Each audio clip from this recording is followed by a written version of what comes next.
Hello everyone and welcome to 1v1 with Boss Rush Games. I'm your host, Celeste Roberts. Today I have the pleasure of interviewing Heath and Jamie Britt, active duty sailors in the United States Navy and hosts of the E-14 podcast. Joining me as co-host is LeRon Dawkins of Boss Rush Games Crossroads, the PlayStation podcast, a former sailor himself. So good evening, everyone. Thank you for joining me. Thanks so much for having us on. Thanks, guys, for having us. Thanks. Yeah, the E-14 podcast and I have been following each other for a few months now. They started their podcast, I believe, earlier this year, and I saw that they are also in Louisiana, so I got really excited because I don't know too many other people on Twitter who also live in Louisiana. Right. It's true. You're right about that. Yeah, it's a big city thing, I think. It is. Only the famous people, I guess. Mm-hmm. Like the famous cities like New York and San Francisco. But no, LeRon's not. I don't know if you're in a big city. Is it considered a big city? Technically, this area is. I'm in Newport News, so we're right on the other side of Norfolk. And basically, yeah, like we try to make ourselves all fancy and stuff. We call ourselves the Seven Cities because you've got Norfolk, you've got Chesapeake, Virginia Beach, Portsmouth, Newport News, Hampton, Williamsburg, and then if you want to go extend it outside that range, you got Yorktown, you got Moyock in North Carolina, and all that stuff. So yeah, like we try to make ourselves seem like similar to like New York. All I heard was Navy Station, Navy Station, Navy Station, Navy All I Station. heard was naval mecca, a mecca of the Navy. Yep, for real. Wow. Yeah. Besides the fact that basically every branch of the service is out here, like right here where I'm at, Newport News. I'm like 15, 20 minutes away from Langley. We got Langley Air Force Base. We've got Fort Eustis. We've got actually the Marines are all on the naval bases and stuff like that. But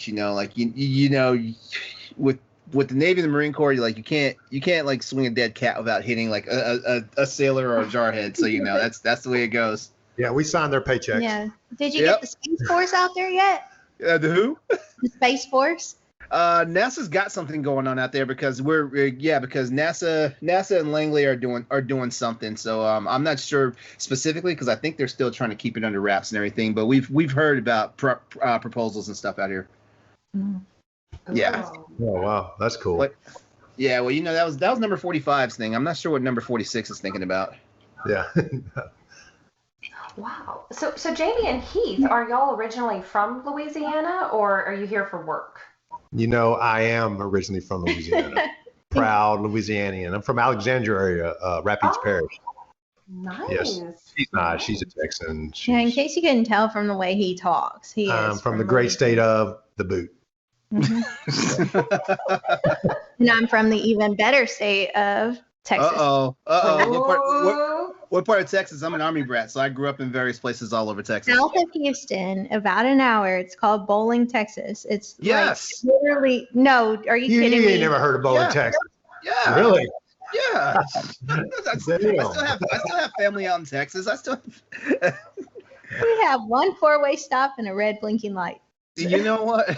That sounds like a lot of towns out in Texas, though. I thought I was from a shit town until I went to Jamie's hometown. It's not shitty. Oh.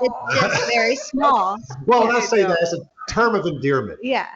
Okay, now, technically, I have not been or seen Bowling, Texas, but I used to work for UPS and I used to track packages and stuff like that. So, Bowling, Texas is a location that I know about. Yeah. They do have a post office, that's for sure. Yep. It's right next to where Jamie grew up. Do y'all have a Walmart though? That's when you know you've made it. Oh no. No, I don't have a Oh, no. Walmart. Oh, see, you had to drive to another town for a Walmart. Yeah. 15 minutes. Yeah. The joys of small town life. But all right, Jamie and Heath, why don't you tell us a little bit about yourselves and what is the meaning behind the name of your podcast and what made you decide to start a podcast?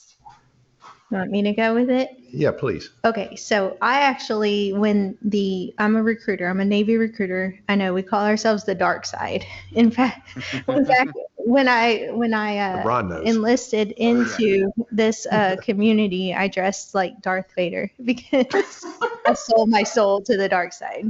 But anyways, when the pandemic hit, we still had to meet our quotas and our goals and all of that stuff. And it was really, really difficult because everybody was in their house and they were shut in, and we still had to find a way to reach people. And so a few of my friends and I started a podcast called Outside the Uniform Podcast, where we feature like artists and comedians and singers and songwriters and different military members that are doing things outside of the uniform. And we were doing that for almost a whole year before Heath and I decided to start the podcast. And it was really, we were locked down. We couldn't go on dates. We couldn't go eat out. We couldn't go shopping. We couldn't do anything. And so one day I just looked at him and I said, hey, do you want to do a podcast? So I had all the equipment. And he said, yeah. And we've always joked, because we're both active duty. My rank is E6 and he's E8. And so we've always joked that we get paid as an E-14, which doesn't exist. It doesn't exist. Yeah. I did the math. Yeah, you know, when Celeste first told me about you guys, I saw E-14 and I was like, okay, that's definitely a play on rank and stuff like that. And then I was like, okay, let me think about this. And I was thinking a chief and a second class. I was wrong. Wow. I know. Thank you. I look so young. You do, actually. What's your secret? I don't know. Stress is not my friend. So for someone like me, I've never served in the military. What does E stand for, and how are the ranks? Okay. Well, E is enlisted. So there's officers and there's enlisted, right? So the E1, E2, all the way to E9, that's enlisted. And then the rank 1, 2, 3, 4, all the way up to 9. And then when you go to officers, it's O, 1, 2, 3, 4, 5, 6, 7, 8, whatever. It's officer. The O stands for officer. The E stands for enlisted. Okay. Right.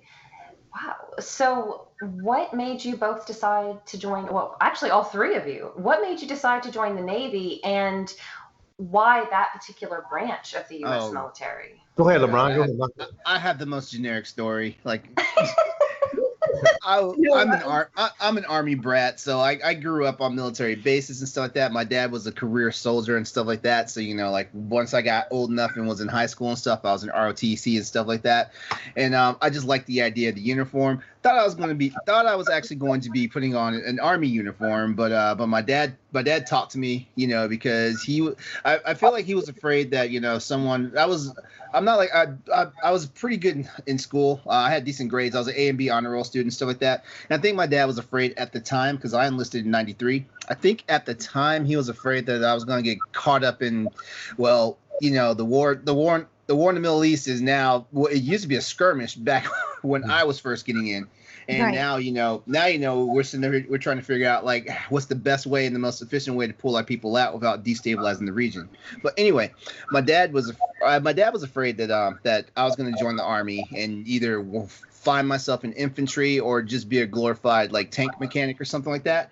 So he was like, okay, look, we got a couple other recruiting stations out here. Let's go take a look at what's going on out there. Let's see if we can get you into something a little more fitting for what you've been doing in school and all that stuff. And it boiled down to like the Air Force or the Navy. And the Navy had the better package, because with my grades and how I'd done in school and stuff, like they were trying to get me for the nuke program, which they did get me. They got me. Yeah. So honestly, that's my story. I only did my 6 years in, and then I got out, because ultimately what happened with me, growing up military and stuff, you know, like you back pre 90s, growing up military and stuff, like what I was always seeing and what I was always shown is like, you know, like a lot of times it's not who you know, but what you know. So, you know, go in, put the hard work in, things like that. I wound up getting in when the military was transitioning more to like, it felt very political for me, and it was very culture shock for me. And it took me a while to like wrap my head around the fact that, like somebody who, you know, is a bookworm and stuff, like you gotta know how to hobnob and, you know, things like that, but also still do your job, you know, stuff like that. So I just had a hard time acclimating. there's some days when I feel like if I join another branch of service, it may have worked out a little differently, but chances are with the way the military just shifted for me at the time when I was coming in, it just wasn't a good fit for me anymore. So that's why I only wound up doing 6 years. Wow. Well, what about you guys, Heath and Jamie? Oh no, did they freeze up a Did they little freeze? bit? I think they froze. Oh no. That happens sometimes. Let's see if we can get them. Well, do you want to wait for a second? Yeah, I'll wait a little bit, and I can restart the call if I need to. They might be going on about a lot of great stories, and we can't even hear that's funny because I was like, well, I did my 6 years and got out, and I was like, uh-oh, did I? No, I think I just rubbed them the wrong way. No, I think you're fine. As servicemen, we kind of get in our ways about like how people like view the military and stuff like that. Like I definitely enjoyed my time in. It was just that I just never acclimated fast enough to the change of views with the military. There was a scandal going on. I joined right after a scandal had happened called the Tailhook scandal, where basically it was a bunch of higher enlisted and officers. Like there was just rampant sexual harassment going around and stuff like that. And that's what caused the Secretary of the Navy, the Secretary of Defense, and the chiefs of staff to say, hey, we need to buckle down on this because like we got more and more women in the military now. This stuff can't happen. Yeah, so that was the other thing too. As a kid who was in high school in ROTC, there's boys and girls everywhere. We learned that stuff. While in ROTC, we learned we learned etiquette. Respect the other genders and stuff like that. But so a lot of older people maybe who weren't. Yeah. We just heard from LeRon Dawkins about his time in the Navy. And Heath and Jamie, what about y'all? What made you decide to join the Navy? Why that branch out of the other branches? Well, I actually, I went to college because both of my parents were educators, and that's what you do after high school. You go to college. So I went to Sam Houston State in Huntsville, Texas, and graduated with a criminal justice degree. But I tell the kids this all the time. I'm like, do not get in the clutches of a criminal justice degree because it is the most worthless degree on the other side of college that you could ever think about, because without the job experience, it just doesn't correlate to anything. And so my sister was in high school at the time, and she actually was talking to a Navy recruiter, and my dad was a Marine. So with my sister talking to the Navy recruiter, I just was like, let me talk to him, and so he showed me this video about let the bodies hit the floor and like all these fast boats driving around. And I was like, sure, sign me up. What's the first thing out of here? And he signed me up for, with a college degree, for undesignated seaman, which was back in the day. And I was like, cool, I'm out of here. Yeah. Wait, you had a college degree and they didn't even talk to you about OCS? Nope. She got screwed. So I went to MEPS, and I'm signing my undesignated seaman paperwork, and that some guy comes up, some guy, I say some guy, he was probably like a chief or senior chief or officer or something. He's like, you didn't want to do officer? I was like, yeah, I'll listen to what you got to say. And he was like, well, it's too late now. You already enlisted. And I was like, oh, okay. Yeah. So I went to boot camp about a month later, and I had a son at the time, and he needed health insurance and stability and that sort of stuff. So that was really my driving force, plus the fact that nobody wanted to hire me with the criminal justice degree and my job experience from Wendy's. So I set off to Great Lakes, Illinois, and then I was like, what is an undesignated seaman? And they said, well, you're going to go out there and do whatever they ask you to do. The Navy has revamped this program now, but back in the day, it was literally just chip and paint and I don't know, making coffee, scrubbing floors. You're a bosun mate. No. So I was like, I don't want to do that. Oh yeah, that's right. Yeah, undesignated means like they just put you wherever they want, and then you Wherever. just do I was every like, job. I don't want to do that. I don't want to do that. And so they give this, like, if someone stubs their toe in boot camp or they can't graduate, they have all these different jobs that are available, and they allow you this one chance to fit into this job. And so I was like, give me something, anything. I'll take anything. I don't want to chip paint. And so they were like, how about air traffic control? And I was like, well, are those the ones with the flags? And they were like, here, read this paragraph. So I was like, yeah, I'll take it. I thought I was going to be doing like the signal flags. Anyway, air traffic control is what I ended up enlisting as, or getting out of boot camp and going to A school for. So, and it turned out I went for a great job. I wouldn't recommend going the way I went, but it worked out for me. Yeah, like as soon as you said air traffic control, I was like, oh wow, you got like a cush one.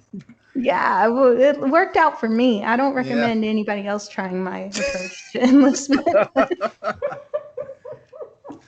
What about you, Heath? Well, I joined a few years after LeRon did. I joined in '96.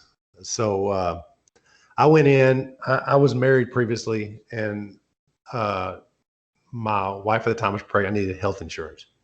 I was sweating because I had a high school degree. I did not have a college degree. I had a high school diploma, and it was slim pickings for jobs. And you're lucky to get a job, and then you're even luckier if it comes with health insurance, which most of them didn't back then. So I went to the recruiting office. I talked to the Navy. I talked to the Marine Corps. I tried to talk to the Air Force. I couldn't find them. Then I talked to the Marine Corps. Said you could be a tank mechanic. I'm like, I ain't down with that. I'm good. And then I went to the Navy, and I had decent ASVAB scores, the score you take so they can put you in a job, right? Depending on how good you did. And they said, well, look at this, ET, electronics technician. I said, tell me about it. He goes, well, air conditioned spaces. I said, sold. Sold. Because I've been I'm from Central Louisiana, the land of all the nurseries, the plant nurseries. That was my summer jobs. And I was ready for some air conditioning. I didn't want to, I just know it's hot and I like to be in air conditioning. No, they offered him nuke. They offered me nuke, but tell LeRon what you did. I was like, I'm from Central Louisiana. Just in my defense, I said, no, I ain't having a third arm grow out of me. I'm good. Thanks. Keep that shit. You know what? No, I thought about that too when they were talking to me. Like if you ever talked to my mom, like she says, like I gave her like a weird look when they said going nuclear, because I was like, wait, I know what that means. That means I'm not gonna have kids like somewhere. Right. It's gonna be green. I thought I was gonna grow an arm out of one of my eye sockets. I mean, I told them to keep that shit. They can have it. I'll take ET. Which shoot. If I'm not mistaken, I think my sign-in bonus for nuke was like 33,000 after the initial. By the time I come out of school, like I would have got the full sign-on bonus. Yeah, but he told him to keep that shit. Keep that shit. I said no money's worth my health. I was taking a stand. Against what, I don't know, but I was taking a stand. So what is it about the Navy that it sounds like you were kind of drawn to it for, the health insurance reasons and everything, and LeRon heard from the experience from his dad, but... Yeah, I got peer pressured by my dad to right. Not be like him. Exactly. He's in the Army, I get it. I'm joking. I always wonder what makes people decide to join different branches of the military. The closest I have to family and military is my cousin's husband is in the Coast Guard, and he's going to be retiring next February with either 19 or 20 years. Wow. That's good. Yeah. He's been doing it. He's been doing it for a long time. I was like, "Are you sure you don't want to go till you're about 60?" He goes, "No, I'm ready."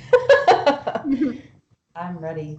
Honestly, I'd stay in until I'm 60 if I could, but they have something called higher tenure. Yeah. So. Oh, really? At E8, you can do 26 years, and if I don't make E9, I'll retire in October at 26. And if I do pick up 9, I'll retire at 30 years, so 4 years after that. So October of 2020, 25, 26. Yeah, but if he keeps falling on all his runs, I don't know if Yeah, the I'm not Navy gonna. want to keep him anyway. Yeah, I've had some issues. Yeah, I can't even walk straight. That's So the rum.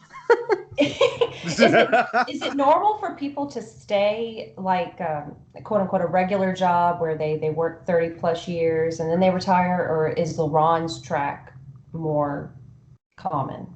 I think it just really depends on the person. For us, it's like I always say this: life's a game, right? School's a game. If you figure out how to play the game and you figure out how to do it well, it becomes easy. Yeah. And so, for us, we figured out how to when to do the battle and when to do the war. You know, we figured out how to maneuver ourselves in this game called the Navy, and for us, we call it a gravy train. I was like, don't get out until they make you get out, because the money is good and it's easy. You show up, you do what they say, you wear what they say, and you don't make waves. You know, I was going to get out in my last command, but then I picked up senior chief, and then I was like, or E8, and then I was like, well, I got to give back the Navy. They selected me. I got to give it back to them. Mm-hmm. And then COVID hit, and I was like, yeah, man, all these people getting fired, getting laid off. I was so happy to be in the military. I was so happy. I mean, it was actually a little harder because we were doing more with less, because they have the minimal manning and different shifts due to COVID and coming in contact. You know, they had to do their mitigation for health reasons, but at least I was getting paid the 1st and the 15th. So I was pretty happy about that. And it opened my eyes. If I can stay here where I know I'm gonna get a paycheck, you know, and do, you know, and it's a job I still enjoy doing, I'm gonna keep doing it if I can, you know. So what is a day in the life like for an active duty sailor? Is it Monday through Friday? Is it weekends? Oh, you're in for a treat. You're in for a treat. Go ahead, LeRon. Yeah, go ahead. You go I want to first. hear what you have to say. Okay. Well, by trade, the military is a 24/7 job. Now that I've said that, though, it doesn't mean that, you know, like you're always on base or on your command or whatnot, you know, every day, every minute of the week and all that stuff. But basically, like it's almost like a 9 to 5, depending on your division or what you're in. But it's also like the working world. Like there are shifts as well. So you got first, second, third shift, and so on and so forth, like that. Now, where they get you though is this little thing called duty section. Duty section means no matter what day of the week it is, like, you know, like if it's your duty section, you're on the, well, in the Navy, you're on the command for an entire 24-hour rotation. And guess what? If your 24-hour rotation ends on a weekday, technically you still have to show up to work. You might get a little bit of time to yourself, you know, like rest or whatnot, but you're there. And it doesn't matter if it's the weekday, if it's a holiday, if it's the weekend. Duty section will get you in there. And some people, and the command I was on, because I served on a ship called the USS Wasp. The command I was on, we had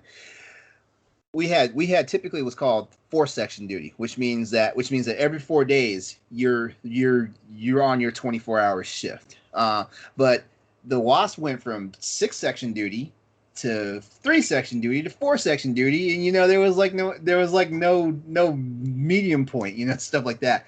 So but yeah, like it honestly is like, depending on what you're doing, like it honestly is like basically like some people have desk jobs, some people have desk jobs, some people have like mechanical engineering jobs, stuff like that. As a nuke, I was considered an engineer. And there's other things in between, like you've got pilots, you've got all sorts of stuff. You've got some pretty interesting jobs. Like I didn't know Navy had meteorologists before I signed up. You know, I didn't know they had stuff like that. You know, so yeah, there's a vocation for almost everybody in any aptitude. You just gotta make sure you know what you're getting into when you sign up. Yeah. Go ahead, Meg. Well, I did my 6 years and I got out, and I went into the reserves and then came back in just recently on active duty. But my 6 years was on the shore command, which is primarily where air traffic control earns its meat and potatoes, because when you go out to sea as an air traffic controller, if the planes aren't flying, you're not working, quote unquote. But on shore duty, it is every day. And we actually follow FAA rules. So we could only work, so many hours per day before we had to have ample amount of time for crew rest. They Because had to get a nap. yeah, well, we were just the same as pilots. We Yeah. had to do that same thing that the FAA mandated. So ours was usually a 7 to 3 or a 3 to 11. And then some other places had 11 to 7. We didn't, but 7 to 3, 3 to 11.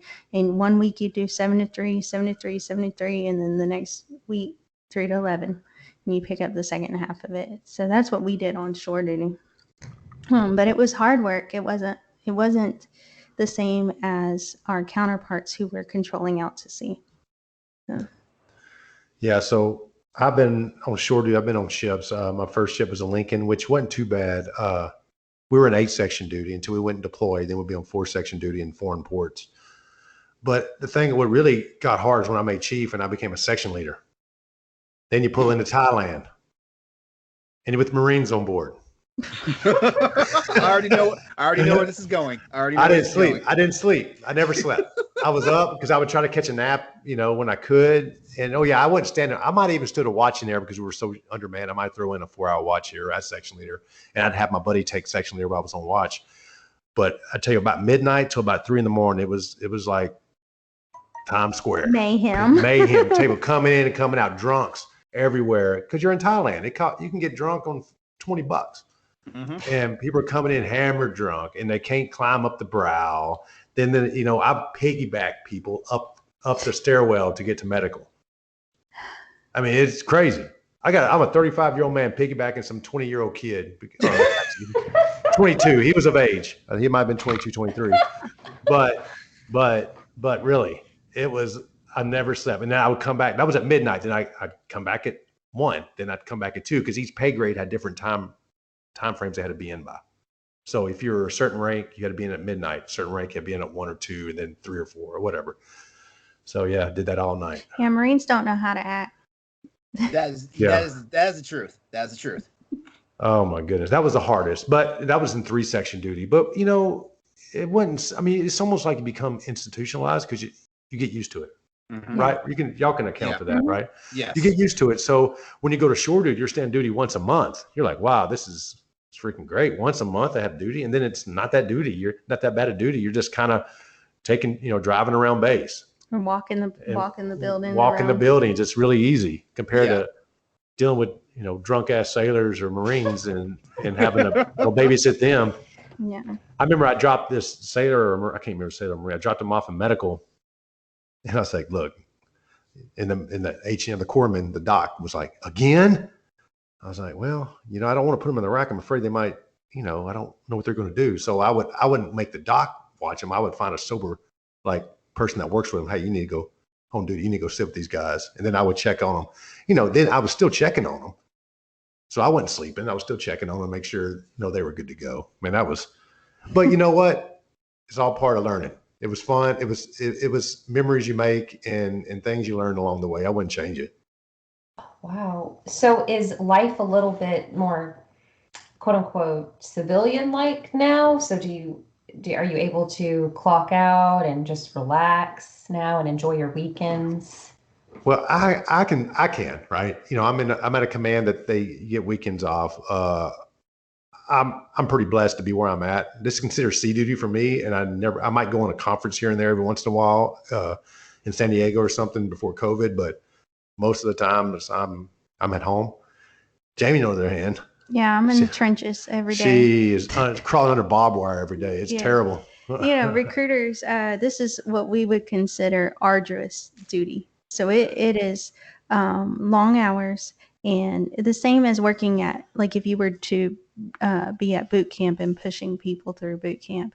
It's considered arduous duty. And so it could be 5 to 6 days, sometimes 7 days a week. And your phone never shuts off.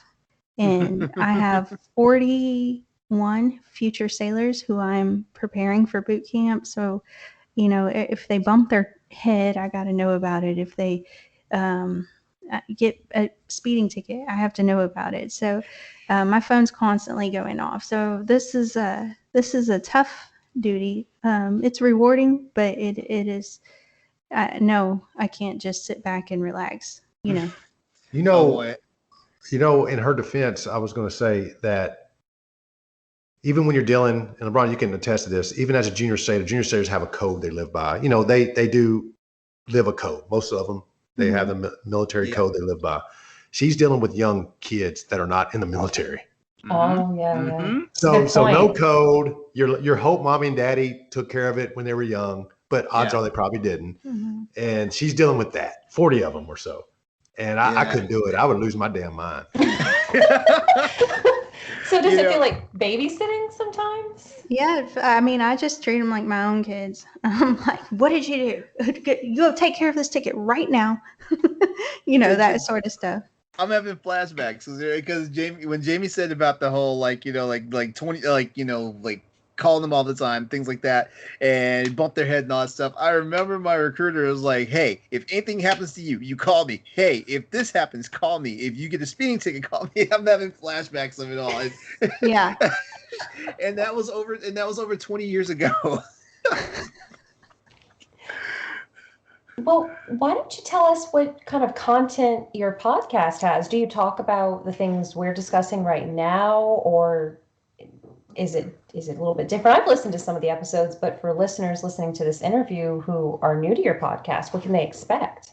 So when we started out, we didn't really have a direction. We just thought we're going to talk about the Navy and we're going to use these nautical terms and try to bring them into everyday life and, make them relatable to just anybody that was listening. We didn't really focus in. So we did a couple of episodes, like we'd use nautical terms like ballasting your ship, like in life, keeping it level and not letting it list side to side. And we did a couple of episodes like that. And then we were like, well, the majority of our listeners are Navy. And so we kind of were like, why don't we amplify our sailor's voice? And we say smoke pit topics because let's say like you're working at your job or doing whatever you're doing in your shop, turning wrenches or controlling aircraft. And there is only one point in time where you kind of get a break, and that is when you go to smoke. And so you have to go out to the smoke pit, and a lot of sailors are gathered around there, and that's their time to coke and joke and just relax and talk about whatever's on their mind. And so we wanted that feel for the podcast. We wanted what the sailors were, mad about or happy about or just whatever was on their mind. We wanted to bring that to life and amplify that because we feel that leadership, we feel that anybody that's in the Navy needs to hear what's on the sailor's mind. And we started doing series. Yep. Started with, was it? The first one was Hold Fast, right? Mm-hmm. Yeah. So go ahead. No, you go ahead. We did Hold Fast through a few things. Adversity. We had a buddy of mine. He's a E-8 boat guy. We call him. There's NSW, Naval Special Warfare, and he went through his career and how he held fast. Hold fast means to don't let go, don't stop what you're doing. In the Army, they call it drive on. Don't stop. No matter how hard it gets, keep your head forward and keep making forward progress. So we had him on there, and he talked about his adversity through his career and how he ended up doing well. And he's getting ready to retire with 20 plus years in, did well for himself. And then we did one Hold Fast Through Love with a Master Chief that Jamie, he's in Memphis, but he's a recruiter, Navy recruiter. He's in actually Millington. And we did one Hold Fast Through Love about putting your family first. Yeah. But, keep the ones, it ain't about what you're doing now. It's about how many people show up to your funeral that really matters at the end of the day. Yeah. And then Hold Fast, we did a little bonus Hold Fast Through the Storm because honestly, I had a stroke back in February. Mm-hmm. Oh my God. Yeah. I found out I was in great shape. I worked out hard, but it was a blood disorder. I didn't know I had a clotting disorder that was hereditary that I didn't know I had until I had the stroke. So we Hold Fast Through the Storm we talked about that. And then the last one was hold fast to your goals. Mhm. We had a Navy NASCAR driver, Matt Perry. Yeah. He's a Navy He's a recruiter, and he Yeah. also drives for that NASCAR. drives for NASCAR. We heard about his story. He was in a bad wreck and still came back and still racing today. So, and then we started the what was our second one?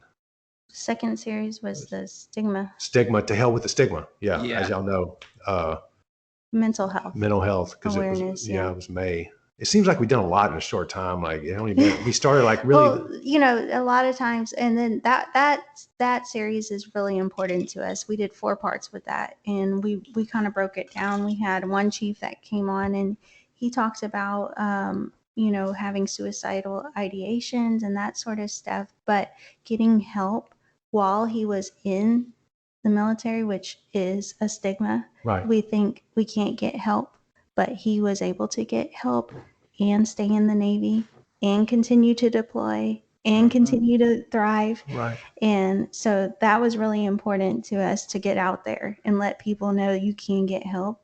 And then we had a doc come on, Right. a Navy doc, and he broke it down. Why is this happening to us? What are these causes? You know, what is... He broke it down inside the way your brain works, but made it so we could understand. Right. Yeah. You know what I mean? So it wasn't like he was talking big words. He was talking it, but he was breaking it down to layman's terms. So everybody who heard could understand kind of where he's coming from. And then we also did a couple collabs with a couple other podcasts, but they're all ex-vets. They're all vets, We did ex-military. Drive On Drive On podcast and Charlie Mike. And they both struggle with PTSD, and we kind of heard their story and what they did to get help. And we done a couple side. We did Florida Men collaboration with the Florida Men on Florida Man, which just a little, you know, how did they, because they're pretty big now. We talked about how they started, and we just a little bit of everything. But I like our series though. Our series are more geared toward almost like it's like stuff that we all deal with. We do our series, and then in between that, we like to do things like this where we connect with other veterans and hear their stories and stuff like that. So that, I guess, in so many words, that's the feel for our podcast. Right. The mental health one, To Hell with the Stigma, really stood out to me because it blows my mind how far we've come. When I think about what veterans from World War I, World War II, Korea, Vietnam, and probably, I bet Vietnam probably really highlighted that. I would imagine. Our friend Ian from the Why Whiskey podcast was telling us about General Sherman, and he was struggling. He was writing letters home in silence, basically struggling with mental health, but he couldn't tell anybody. So he was just writing letters home to his wife. You know, you think about General Sherman, that was Civil War. Yeah. Wow. And so the mental health has always been there and surrounded the military. It's just that now we're trying to normalize speaking about it because we've all struggled in silence for so long because we didn't want to get help or to get labeled or to be non-deployable or to have any extra burden fall on our brothers and sisters. That's huge. Definitely. That's how I was. Cause you know, I remember really rocking my head a couple times hard, like where I drew blood, like Jamie did, probably even worse what Jamie did the other day, and just dealing with it. Cause I had stuff to do. I didn't have time, you know, and there's a lot of people that deal with real stuff, you know, real PTSD, real depression, that they were scared to get help because they didn't want to, like Jamie said, their work has to fall on somebody. Yeah. And they don't want it to fall on somebody because they feel like they let that person down. And great. Yeah. That's good for you. And you might make rank and you might do really well in the military, but at the end of the day, you got to retire eventually. Then you're going to put all that on your family. Yeah, it'll follow you home quickly. Look, I have a really close friend. Like he's my best friend in the world, and he did one solid enlistment in the Army, but during that time that he was in the Army for that one enlistment, he did 2.5 back-to-back tours in the Middle East. Wow. And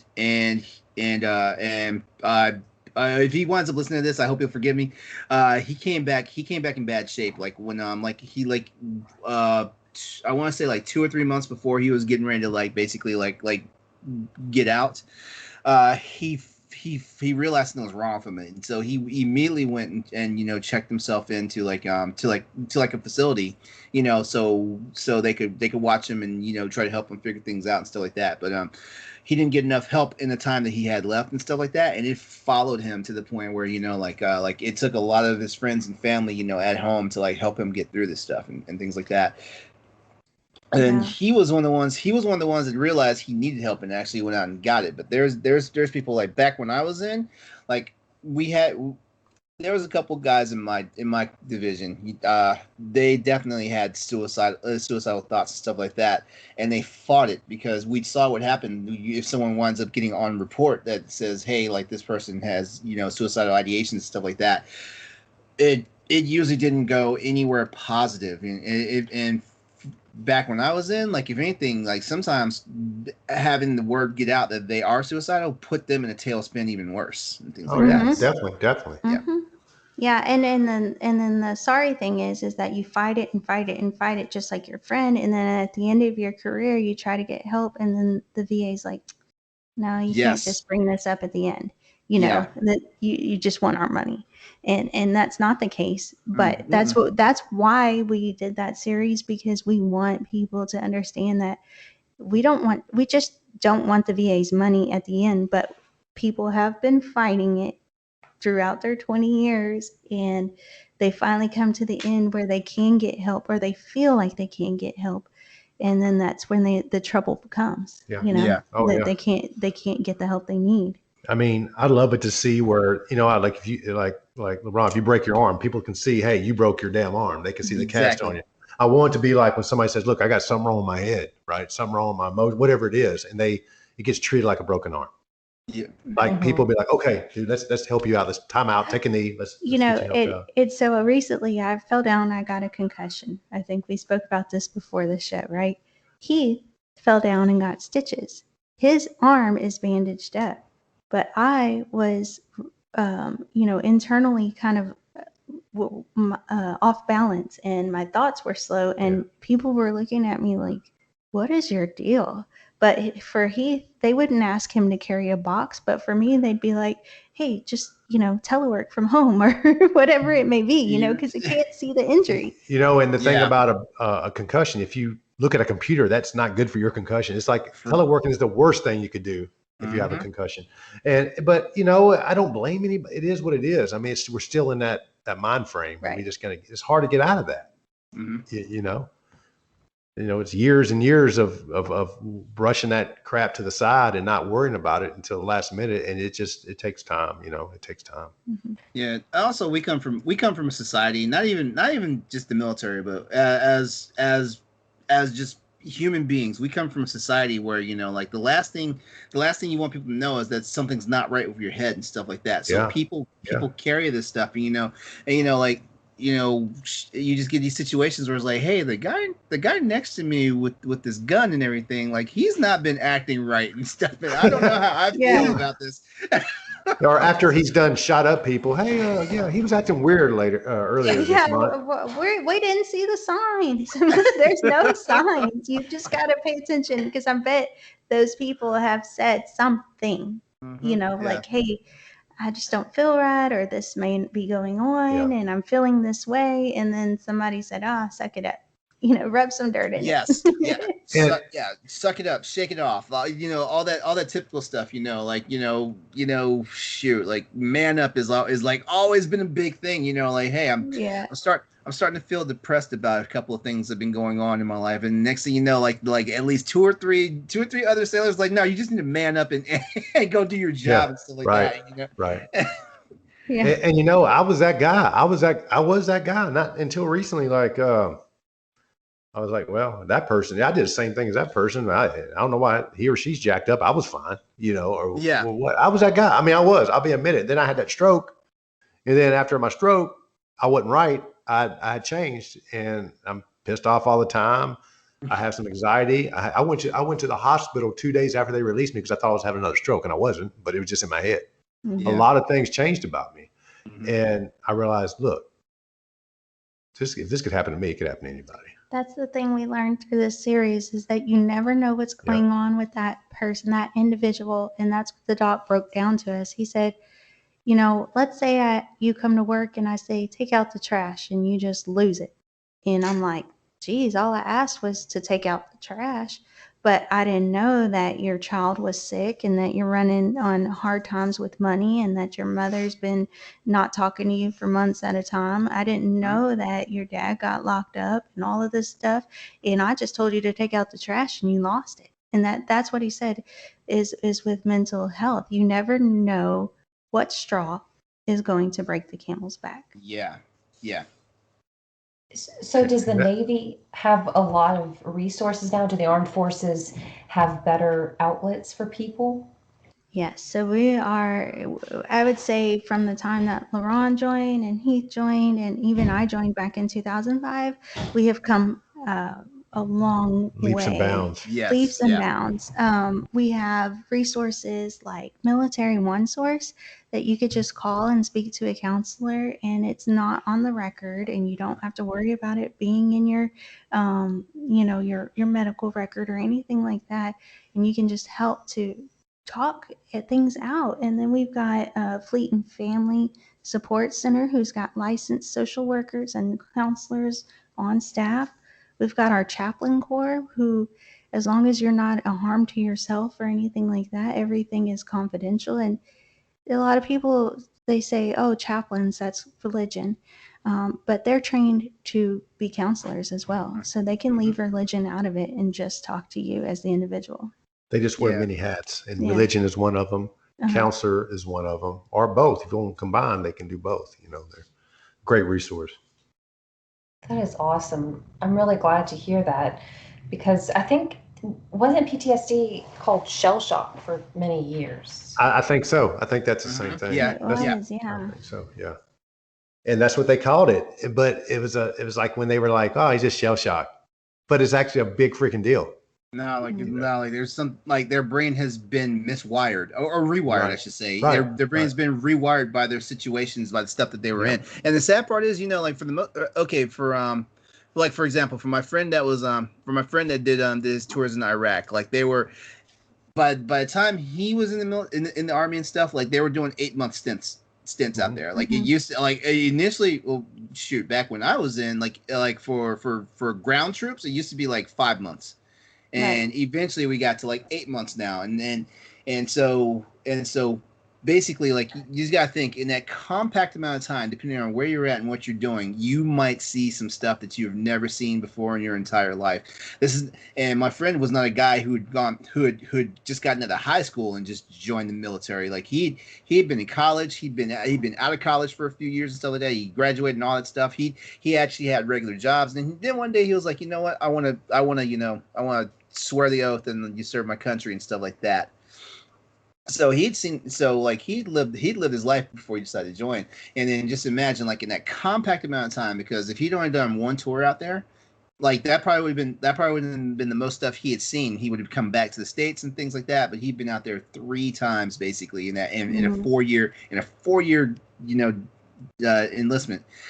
So then that's just one story. There's soldiers all over the place, and soldiers, sailors, Marines, airmen, and stuff. They're all over the place. And they've seen stuff, and they never learned how to process it, or not even so much process it. They never even learned, because everybody knows how to compartmentalize stuff. Because at the end of the day, you gotta make sure you get the job done, you come home safe, and things like that.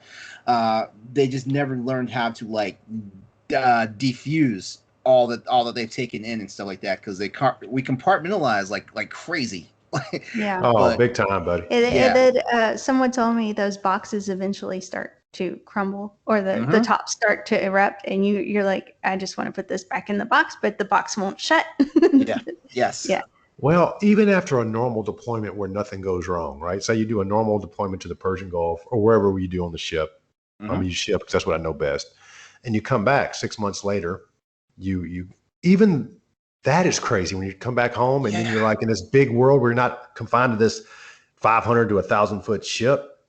And, with port visits here and there, put out here and there, it almost blew my mind the first time I did it. I was like, I come back and I'm like, oh, this world is so busy. It's so busy. Oh, so many cars. And it took me a week to recalibrate. But then you compound that with get shot at or loss of a friend in front of you, for the guys. Or just waiting for something to happen. Or just on high alert for so long. Waiting for something to happen. Yeah. I like the way LeRon said it. Their brains get rewired. And the best way that I could put that into layman's or, into terms is, let's say you have to start waking up at 4:30 a.m., right? That's a crazy time to wake up. And you got to wake up and go to the gym at 4:30 a.m. The first week or so is hard. The second week, that's hard. After 8 months of you waking up at 4:30 to go to the gym and then you try to sleep in, you can't because you've woken up at 4:30 to go to the gym for so long, right? You're rewired. You're rewired. And that's exactly what that made me think of. And that's exactly how deployments feel. You're rewired and then you try to go back to what we call normal and you just can't. By the time I finished my second deployment on ships, like when I came home to my apartment, I realized it was way too quiet. Oh yeah. It was way too quiet. I was used to fan noise. I was used to hearing other people talking and stuff. I immediately I would be like, okay, I got an extra room. I need to find a roommate or something. I learned how to fall asleep with the TV on at night and stuff like that. Yeah, I mean, after my first deployment with the Cure, even when we dropped off the air wing, we're just ship's crew sailing back to Everett, Washington.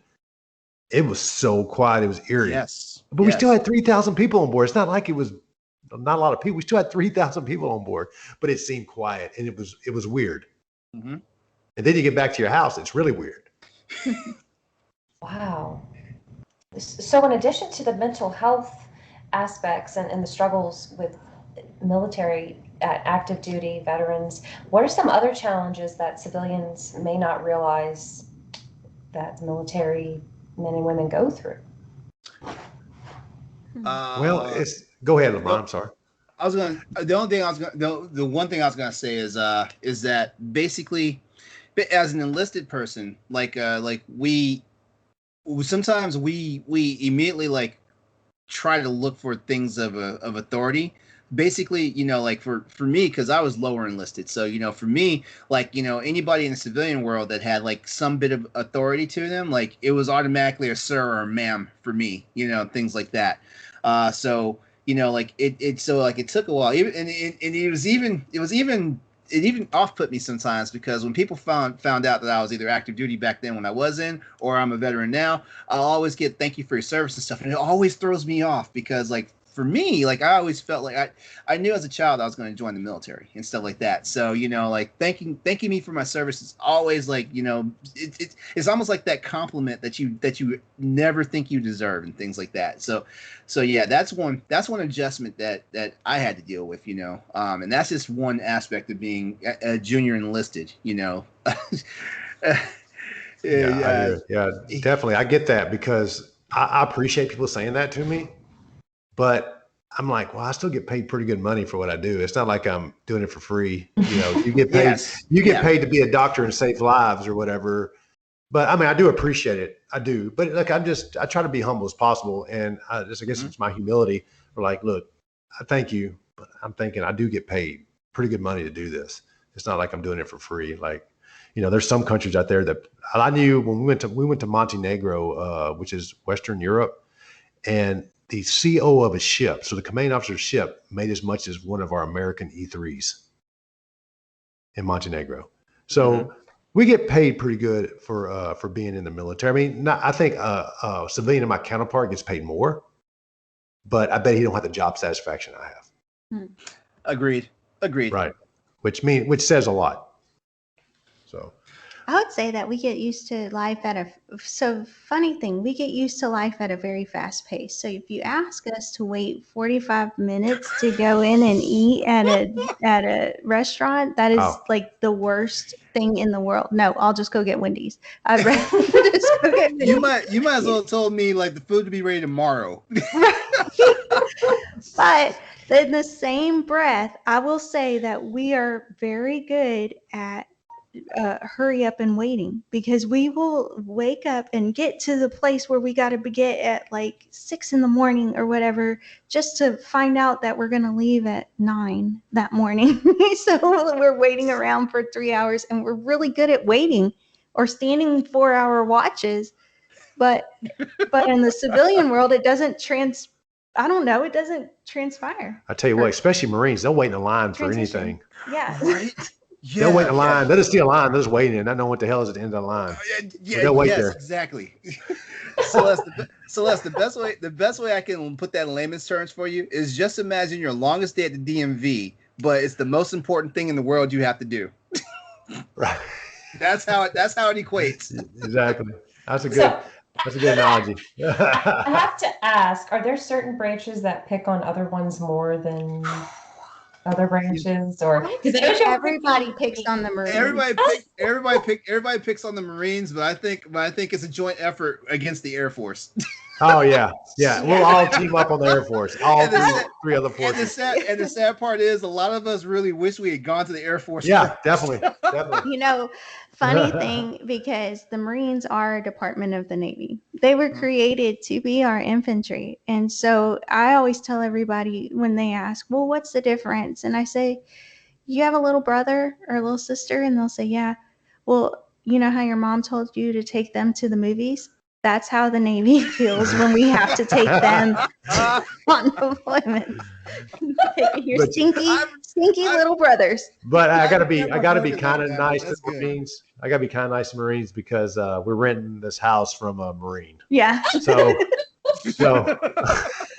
I don't want to kick me out after this.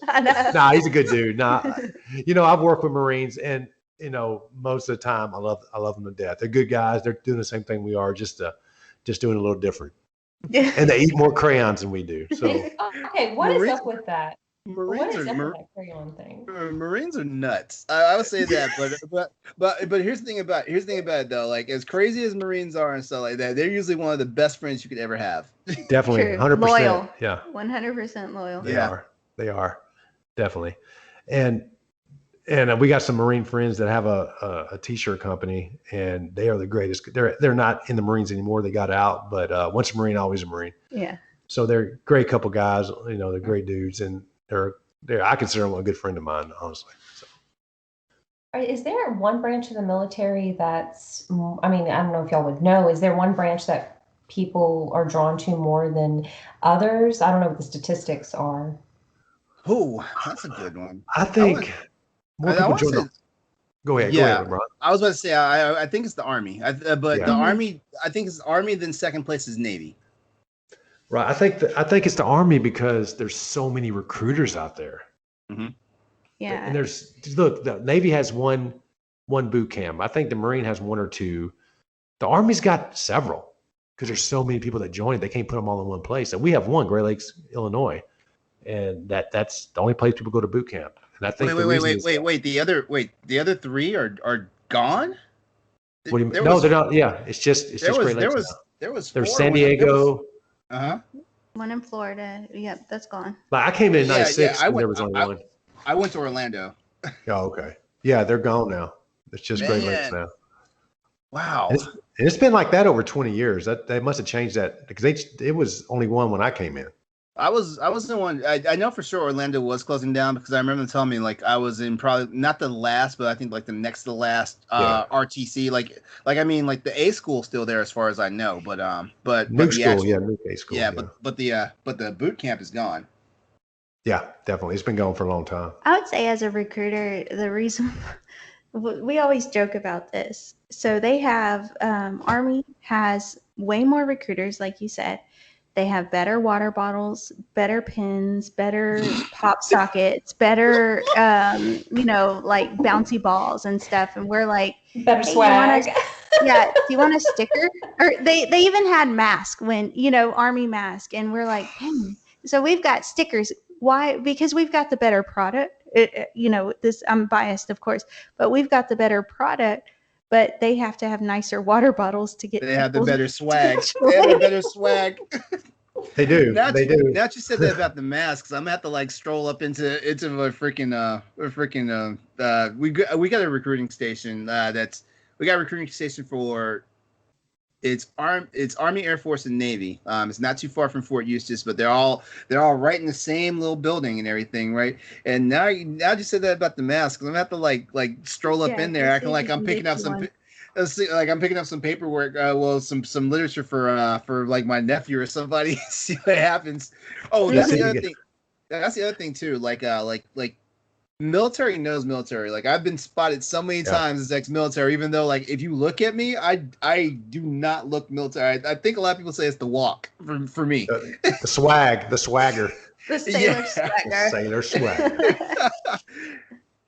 The closest I've been personally military is marching band in high school. It's pretty legit though. Yeah. I think it's based off military because you have the drum major and they're yelling at you and you have to be in step and you have section leaders.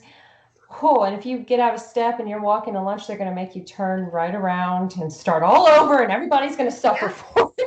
I think that's exactly what it's like. I think if anytime you're getting your ass chewed in anything, it's based from the military. It started in boot camp. Or band. Or band, yeah. Oh man, but I wasn't as brave with my flute as you all probably have been with other things in your life. I played the flute too. I was in the marching band. Oh. Yeah, I was also woodwinds in the marching band. Oh, nice. I did a lot when I was in high school. Like I was well, what happened is my last 2 years of high school, remember I'm a military dependent, like growing up and stuff like that. I went to 6 different high schools growing up because that's just the Army lifestyle. Like you wound up moving all the time and stuff like that. So I wound up falling into the marching band because like the last school I wound up at did not have ROTC. Oh wow. Oh wow. Yeah, you had to do something extracurricular. Yeah, so I had to do something, and now that I think about it, like I had to find something that was regimented, like the military, like right, ROTC. yeah, yeah, because our son's in ROTC here. Yeah, he's just banned. He's just banned now, but he did 3 years. His senior year. Yeah, he did 3 years ROTC. Oh, that's awesome. So he'll have a lot of discipline when he gets out into the world. Oh, yeah, sounds like he's gonna be a sailor. Just that's it. Yeah. But we're pushing him for officer. We're like, go. I'm like, it took me 20 years to get paid like a lieutenant. It's been in 6 years. You know, so yeah. LeRon triggered a question that I hadn't written down for y'all, but I hear a lot about how military spouses, the civilian spouse, cannot hold down a job. Like my cousin who's married to someone in the Coast Guard, it's been kind of difficult because she wanted to be a teacher and she could only teach for so long and they couldn't really set up their roots. They've lived in North Carolina, they lived in Pass Christian, Mississippi, now they're back in Louisiana. And I wonder what it's like when you have dual military. Both spouses are in the military. What is that like? How do you adjust your goals and are you assigned to the same area? Like what do you do if you're assigned to a different part of the country? How does that work? Well, the Navy has really come a long way with dual military. Probably a lot since you were in, LeRon. I mean, a lot since in the last 10 years. So they do their best to co-locate dual military couples. Mm-hmm. They do their best to get them in the same geographical area so they could either like live in a central spot and then commute to work either way or whatever they need to do. They cannot be stationed usually at the same command, but if they have the option of a different command in the same geographical location, they'll definitely try to do that for them. Mm-hmm. As far as goals go, you know, this is how I looked at it. When I met Jamie, she was still had her goals, and she's younger than I am, so she still has her goals, and I pretty much I've got more than I thought I'd ever get. Honestly, I thought I'd be an E5. I thought I'd get out or retire, or get forced out as an E5. So being an E8, I've done better than I thought I'd be. So if it comes to me chasing mine or her getting hers, I would choose her over mine any day of the week, just because it's her turn. Yeah. By the way, you got to have that. By the way, congrats on making senior chief. Congrats. Oh, thank you, man. Appreciate it. That's awesome. And it's her turn to make chief and to make senior chief and to make master chief. I did it because I've been in the Navy 10 years longer than her. So it's her turn now. Jamie, so whatever I can do to support. Jamie, you're on the path. You're a recruiter right now. Like, I mean, that's setting you up right there. I hope so. We'll see how it all goes, how it all turns out. But at the end of the day, I said this before, we get 20 years. We get 20 years to make an impact on our Navy, on our sailors, and every life that we touch. And so, if I hit my 20 and all I've done is they remember my name, or someone goes higher and becomes a great leader because of something I said, then I'll be happy with that. That's kind of how we are with our podcast. As long as we can help one person out, Yeah. I'm good. Yeah. Like to help the stigma. If one person doesn't go down that dark path because of something they heard, hey, we did it. We did. I don't care. I don't care if only 2 people listen to it. If it helped one person out, I'm happy. Have you received a lot of feedback or any kind of reception for your podcast since you started it? Kind of. We're kind of known as the mental awareness podcast now, since that mental health podcast. We're not a mental health podcast, but we're glad to do a part on it. But I would do more. But if we go that way, that's great, because I think that a lot of people want to speak on that, and I think that it's maybe our place to amplify that, and continue to bring stories, and continue, maybe not focus on it, maybe not do the series on it, but continue to speak on it and to figure out this problem, because we've already discovered by talking to several veterans that some things need to change with the VA. Not the VA. The when you come back from deployment, there's stations that you have to go to. Oh yeah, definitely. Yeah, and the last one is the psychologist. That's like, hey, are you feeling this way? Are you feeling down? Are you feeling that? And that's the guy that's between you and your family that you haven't seen for months and months and months or a year. So what is anybody going to say? I'm good. I'm fine. Let me go home. I'm fine. So we've already discovered that probably should be after you get home, that evaluation, So hopefully through this podcast, we can start breaking it down and being like, okay, maybe we can actually change some of the policies, Right. Because that's a shit show if you're between somebody, like one guy's keeping you from seeing your family or your loved ones, you hadn't seen him forever. Yeah. In months, you're going to tell him what he wants to hear to get you past him. Mm-hmm. And you don't really, I don't think, and I'm not an expert by any stretch of imagination, but I don't think you would really get your mental health issues until you got to some normalcy. So you got some normality, where you got to normal life. And then you would be like, hey, damn, I'm pissed off all the time. Damn, my kids drive me freaking crazy and they're not doing anything wrong. Something like that would make you realize, trigger you, look, I'm not right. But now they've already told the dude they're good. They go back, oh, you were good 2 months ago. Why ain't you good now? We try and get that money, try and get that VA money, huh, dog? And it shouldn't be that way. It should be like, come here, let me help you. Yeah. That's really a shame. I like a lot of military books and poetry. I remember in school, I have an English degree, and we did. I took a modern poetry class, and we read one. I think his name is Robert Graves. He has Dulce et Decorum Est. Have y'all ever read that poem? No, I haven't. It's he's a World War I poet, and he's talking about what it's like in the trenches with mustard gas and just the trauma that he experienced and what he saw. And oh my goodness, it's hell. War is hell. And I also like the book The Things They Carry by Tim O'Brien. He's a Vietnam veteran. I don't know if y'all ever I've heard that. I've heard the title. Are there any military related books, movies, anything, any kind of media that you like in particular? I mean, I liked American Sniper. I don't know how true that is to story, but I know Clint Eastwood usually tries to keep it true to life. And it comes from a novel, right? I think it comes from a book. I thought that was a real good movie. It really opened up PTSD to me, because the guy was a decorated war hero, Chris Kyle from Texas. And he would forget where he was at and go to the bar and not go home. I mean, things like that really screwed his head up. And he did get better. Unfortunately, he was killed by another guy with mental issues. But that really opened my eyes to mental health. Like, really, it gets that bad? I'd never heard of that when I came until I watched the movie. It gets that. That's one movie I can think of. It's hard for me to really get into Hollywood, because I don't know how much they Hollywooded up. Yeah. Yeah, a movie that sticks out for me is The Hurt Locker.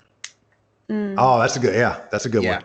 Yeah, that's a good one. Patty Jenkins directed that one. So like if you want to see what she was doing before she was directing Wonder Woman, check that out. It's also like a biography, like a pseudo biography, because it follows from real events. Anthony Mackie's in it, and I can't remember who else was in it, but it's a good movie, and that's another one like that. Jarhead talks about the movie Jarhead with Jake Gyllenhaal. Talks about PTSD, talks about the strain of it. I mean, and this is going past the classics, because like Full Metal Jacket is a classic, and if you're not paying attention, that movie is like front and center about PTSD and mental issues going on. Yeah, that was a great movie. Y'all are gonna laugh when I tell you what movie sticks out for me. Let's hear it. Battleship. Oh my God.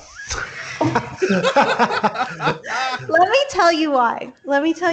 Because towards the end, when they're talking to the old sailors, the old salts that are on the ship, Missouri. Yeah, and they're like, listen, you've already done so much for your country, and I have no right to ask this of you, but would you help us? And they were like, yeah, we'll do it. And I was like, that's the fighting spirit of the sailor.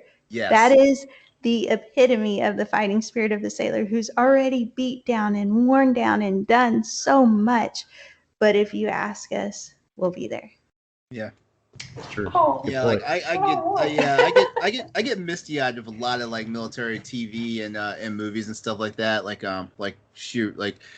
especially the ones of the Navy, because I didn't realize how much I was actually going to miss the uniform until I actually like said I'm out. Then 2 months later, I was like, man, what have I done? and then it was a point of pride. And I'm like, okay, I said I'm getting out. Like I need to stay out, because this is the hill I'm going to die on and stuff like that. But there are days like, I wake up and people have asked me this, like, what's the one thing you miss about the military the most? And I'm like, well, if you look at a guy like me, I miss the uniform the most. Yeah. It's weird. You're right, man, because I remember I'm going from the ship to the shore duty, living that good life, that shore duty life, that nice, 8 to 4 stuff. And I'm driving home. Damn, I missed the ship. How would you miss that shit? Yeah. It's awful. Right? But you miss it. You miss because you only remember the good times. You remember the good times. It wasn't awful. You learned your rate. You learned your job on the ship. That's where I learned my job. It got kind of awful. It got kind of awful when they put us down on 3-section duty. It got kind of awful. You're eating rice every damn day.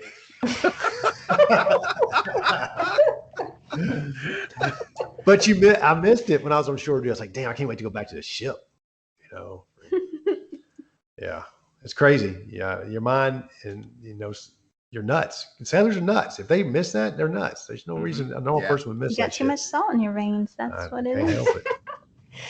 I got to flick it off my shoulder. It's so much salt. That's dandruff. That's not salt. Sorry. That's amazing. What are the most rewarding aspects of being in the United States Navy? Well, for me, it's being part of something that's bigger than you. You're doing something, and you're doing the work of the American people.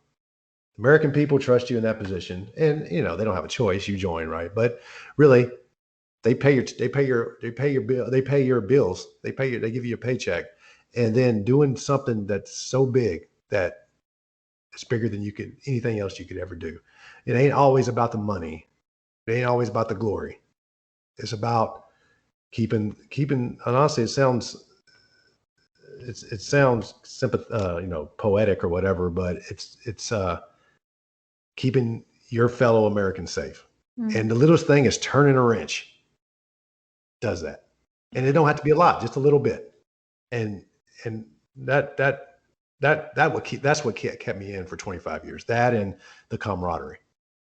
Yeah, that's actually what I was going to say, is the camaraderie. My most favorite thing about the Navy and being in the Navy is that through the suck, we will find a way to make it fun. So let's say it's midnight and you're swabbing the deck and you're buffing the floor. Somebody will turn on some music and turn their hat backwards and start dancing or doing something. And it's a party. And it's a party. The job is done. Yes. and sailors are so good at finding a way to embrace, like you say, embrace the suck, or I think Yeah. TV Yeah. says that, right? Embrace the suck, but just making it fun, and those are the memories. That's why nobody, I mean, does it suck? Yes, absolutely. Who wants to be swapping a deck at midnight? But it's fun. What about you, LeRon? What were your favorite aspects?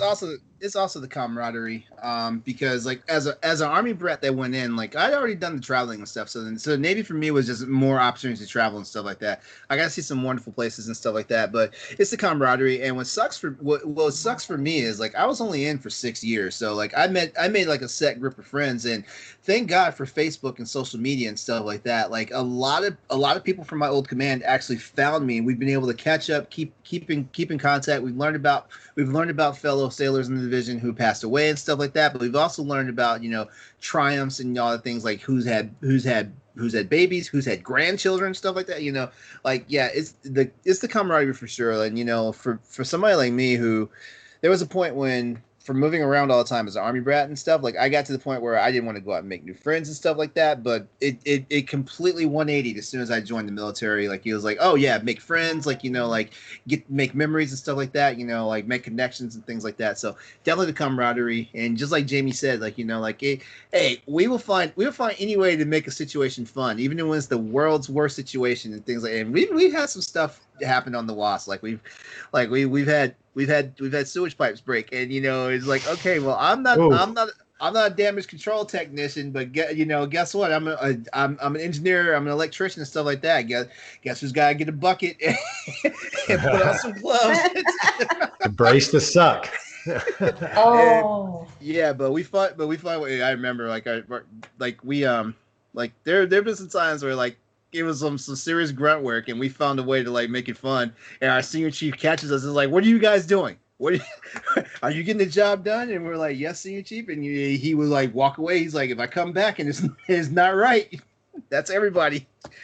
And yeah, there's so many memories and things like that. But number one thing about the memories though, there's always friends and comrades with you.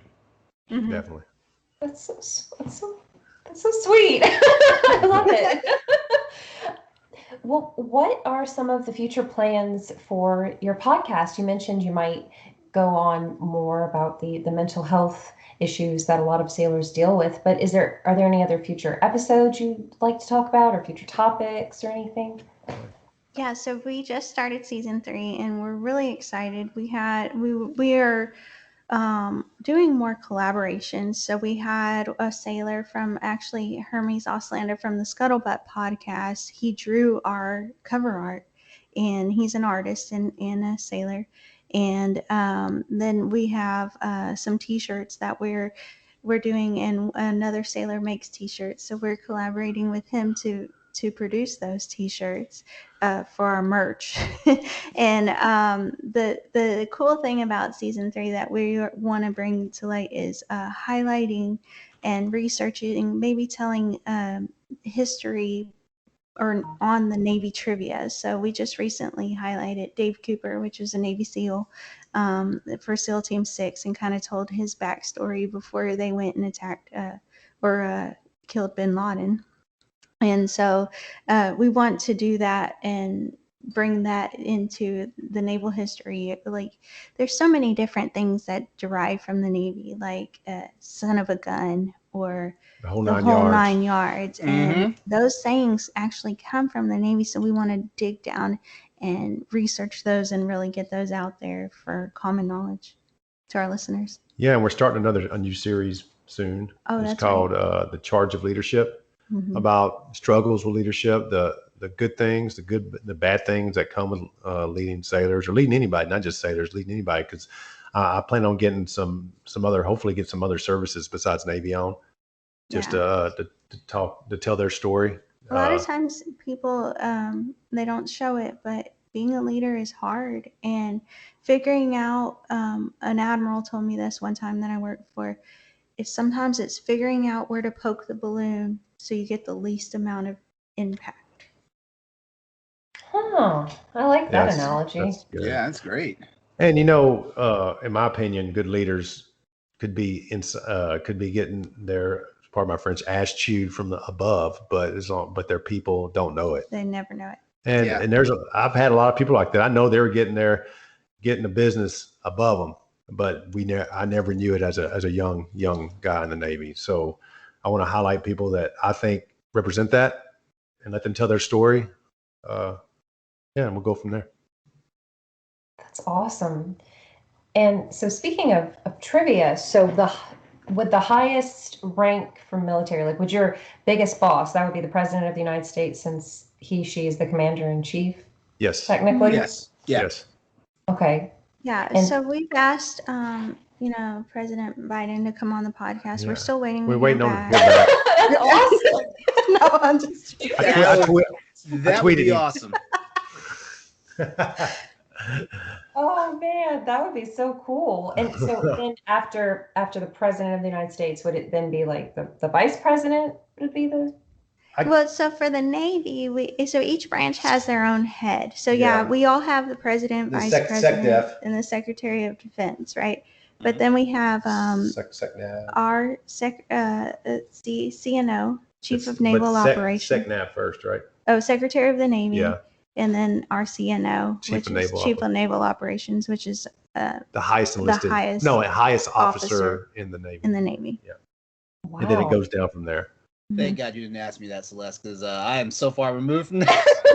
Oh yeah. When'd you get out, LeRon? Like 99? 98. 98? Yeah. Yeah. Oh, it's been a little while, huh? I remember somebody named Rumsfeld. Oh, holy cow. I've heard that name before. Yes, yes, Yeah. yes. Well, is there any trivia you'd like to share with listeners? Like, what are some things people might be interested in knowing about So the Navy? this is one of the fun things that I like to share when I go out on my little recruiting adventures, right? But tattoos are a big part of our culture in the Navy because we actually came from pirates. So we've carried that tattoo culture all the way down. But one of the cool tattoos that sailors used to like to get, and some of the newer sailors are getting it, is a pig on their foot and a rooster or a chicken on their other ankle or foot. And it basically is back in the days, wooden ships, right? Way back when they actually carried chickens and pigs and livestock in these crates. So when the ships would sink and they would break apart, the crates would float like in Madagascar. And so they didn't sink, the chickens and the rooster. So sailors, and the pigs. yeah, they believed if they tattooed the pigs and rooster on each foot, then they could not sink. So that's cool. Oh, wow. That's awesome. And yeah, I see a lot of sailors through my career that had the tattoos. Yeah, and then I'm gonna say like something about there's a cock behind the knee. I don't know what that means, but Yeah. The animal, right? Yeah. Good animal.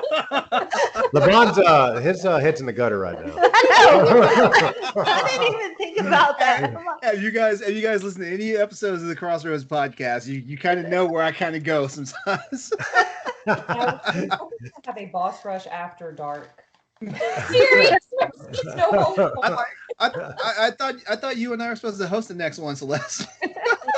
Flush. I'm too Is that the much raunchy one? Yes.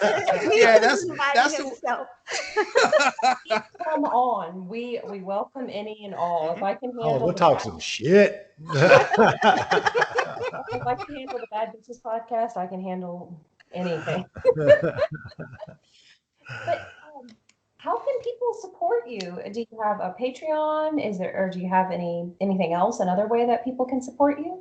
We don't have a Patreon because I'm like, look, I can barely I wouldn't want to pay to see me. So why would I ask other people? Why would we make other people pay to watch us or hear us?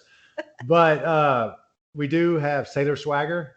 Yeah, .com. sailorswagger.com. Those are our t-shirts, our merch. Yep. Yes, I saw that. And we have everything that you buy or every shirt you buy, we donate a shirt to the Chaplain Corps. So we have some hold fast shirts that we actually donate out, so that you can, just remind a sailor like, hey, hold fast. Right. So the whole fast initiative, you hit us up on our Facebook, and like, I would like a shirt. Give us the address. It's $30, including shipping. $30 per shirt, and you get your shirt. Then we donate a shirt to the Chaplain Corps so they can make sure some sailors out to sea get a whole fast shirt, because it's been hard with this COVID. It's been hard, man. These guys are getting quarantined from their families prior to deploying, so they quarantine their families 2 weeks prior to deploying for 6 months at least. Back. And then when they get back, they got to ROM sometimes for 14 days before they see their family. So there's a lot of sailors out there that's getting put through the ringer, that's deploying, and it's sad, but I get it's necessary to continue the mission, but it doesn't change the fact that people are suffering to keep Americans safe. It's still a heavy load.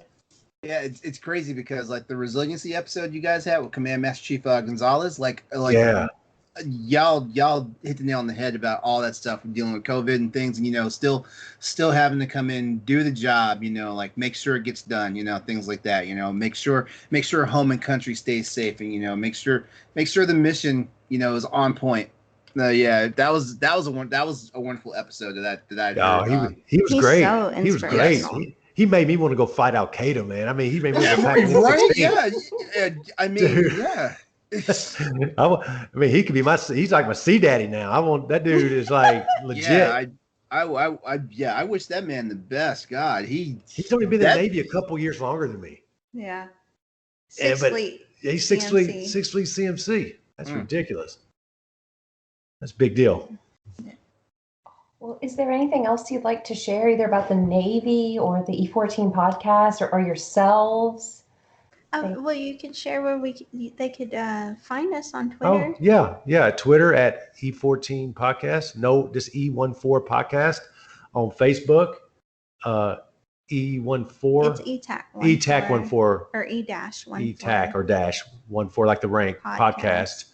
And Instagram is E14 podcast. Yeah. Hit us up if we're looking for ideas. Let us know if anybody wants to talk to us. Let us know. Yeah. We don't really shoot down anybody. No. We'll pretty much take all comers as long as we can fit in our schedule. We're up to talk to anybody, especially if you got a good story to tell. And if we could stop falling and getting concussions and stitches that'd be even better. But I'll do it crippled. I tell you what, the day after I got out of the hospital for a stroke, we did a recording episode. That is I don't give a shit. It don't take me no energy to sit here and talk. I mean, that's easy. That's awesome. Thank you both, Jamie and Heath and LeRon, for being on this episode of 1v1. It's been an absolute pleasure. I love these. The time flies by. They're fun. It does. I love getting to know people better. And since you're in Louisiana, let me know if you're ever in my area or if I'm ever in your area. Let us know. Hit us up. I tell you what, like, it looks like I'm at to hit you guys up while I'm on my way to go see Celeste. Definitely. Well, I'll just go to New Orleans and there hang you out. go. We'll hang out. Oh, and LeBron, I'll be in Portsmouth next month for a month. So maybe I'll hit you up, man. We can. Oh yeah, hang out. Yeah. I got a buddy stationed at the Coast Guard station out there too. So yeah, definitely. Yes, I guess I'm actually going to a TBI clinic out there. So I'll be out there for a week. I mean, for a month. That's that traumatic brain injury. Yeah, for TBI. I don't know. So yeah. I that's the one thing I never forgot any of the acronyms or any of the stuff. Like, We have to be careful because we speak in acronyms all the time. Yeah, that's understandable. Yeah, it's easier. I accidentally told my mom one time because she was asking like what was going on, and I was like, don't worry about it. We're Oscar Mike right now, and she's like, what? That's short for we're on the move. What's going on? It's a Charlie Foxtrot.